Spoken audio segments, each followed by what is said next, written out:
Leonardo da Vinci. 1. Leonardo da Vinci is famous for having been one of the most creative people who ever lived. He is best known as the painter of masterpieces like the Mona Lisa and The Last Supper. However, Leonardo was not only a great artist.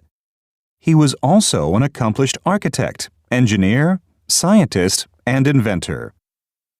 In addition to his paintings, he left behind many notebooks filled with detailed illustrations and notes he made throughout his life. They cover subjects as varied as geology, anatomy, aerodynamics, and architecture. It is truly amazing to see the diversity and brilliance of this man's talents. Leonardo lived during the Renaissance, a period when the arts and sciences flourished in Europe. He was born on April 15, 1452, in a small town near Florence in Italy. His parents were not married at the time of his birth. Leonardo was first raised by his mother, but at the age of 5, he went to live with his father's wealthy family. Among his many interests as a young boy, he especially loved nature and showed a talent for drawing.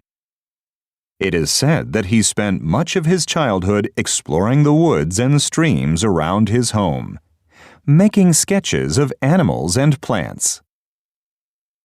When he was a teenager, Leonardo moved with his family to Florence, a major intellectual and cultural center. Impressed by his son's exceptional artistic talent, Leonardo's father decided that he should study under a master. Leonardo was apprenticed to the city's most successful sculptor and painter, Andrea del Verrocchio. He proceeded to learn the basic skills required of an artist, such as drawing, painting, and sculpting. Verrocchio's commissions ranged widely from large projects like church paintings and commemorative statues to smaller items like furniture and musical instruments. As an apprentice in such a busy workshop, Leonardo had the opportunity to learn metalwork, plaster casting, mechanics, and other useful skills. At the age of 20, Leonardo was accepted into the Painters Guild of Florence. Although this meant that he could now work as a painter in his own right, he chose to remain in Verrocchio's workshop as an assistant for another 5 years. During this period, from 1472 to 1477, Leonardo is thought to have contributed to several paintings that were officially attributed to Verrocchio. In fact, it was quite common for a Renaissance master to make the overall plan and sketches for a major commission and leave the details to others. He would then add the finishing touches, sign it, and receive all the recognition for the work. What is remarkable, however, is that Leonardo's contributions show that he was already developing his own distinct style, rather than attempting to copy that of his master. One legend about these two artists has been handed down to us by Giorgio Vasari, a 16th-century Italian painter and architect.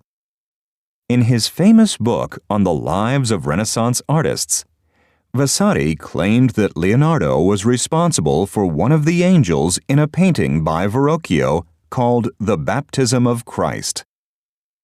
Upon seeing this exquisite angel, the master was apparently so upset that he put down his paintbrush and never painted again. Although Vasari may have exaggerated a little, this work certainly appears to show signs of Leonardo's involvement. The angel and some of the background stand out from the rest of this painting, being the only parts for which oil paints were used, instead of the traditional medium of tempera. It is known that Leonardo had been teaching himself how to paint in oils, a medium that had just been introduced to Italy from Northern Europe. Oils allow a more subtle use of color than tempera and create a softer effect. The angel in question has flowing hair and a sweet, delicate expression, similar to later angels painted by Leonardo. Furthermore, recent studies have revealed that Verrocchio's original sketch underneath it was completely different. The first large painting commission of Leonardo's career was the Adoration of the Magi for the monastery of San Donato a Scopeto. Since he moved to Milan soon afterward, the painting was never finished. Nevertheless, it is considered to be a highly innovative work of religious art. The Virgin and Child are positioned in the center of the painting, surrounded by different kinds of people whose emotions are portrayed through a variety of poses, gestures, and expressions. Pictured far over to the right is a young shepherd boy that may be a self-portrait, as artists of that period often included themselves somewhere in their works. The Adoration of the Magi is also known as a pioneering example of a painting technique that uses highlights and shadows to achieve a sense of volume in three-dimensional objects. It has been said that Leonardo helped bring this technique to its full potential. The unfinished painting is now displayed in the Uffizi Gallery in Florence. For various reasons, Leonardo became dissatisfied with life in Florence and decided to seek employment elsewhere. In order to work on large projects, artists in the 15th century needed the support of rich, powerful patrons. Leonardo sought the patronage of Ludovico Sforza, the Duke of Milan.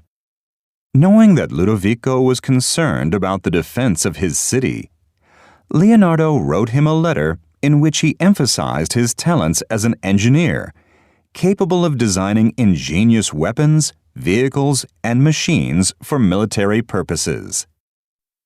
He added that, in times of peace, he could execute commissions as a painter, sculptor, and architect. Shortly afterward, he successfully entered the service of the Duke and set up a workshop with apprentices of his own.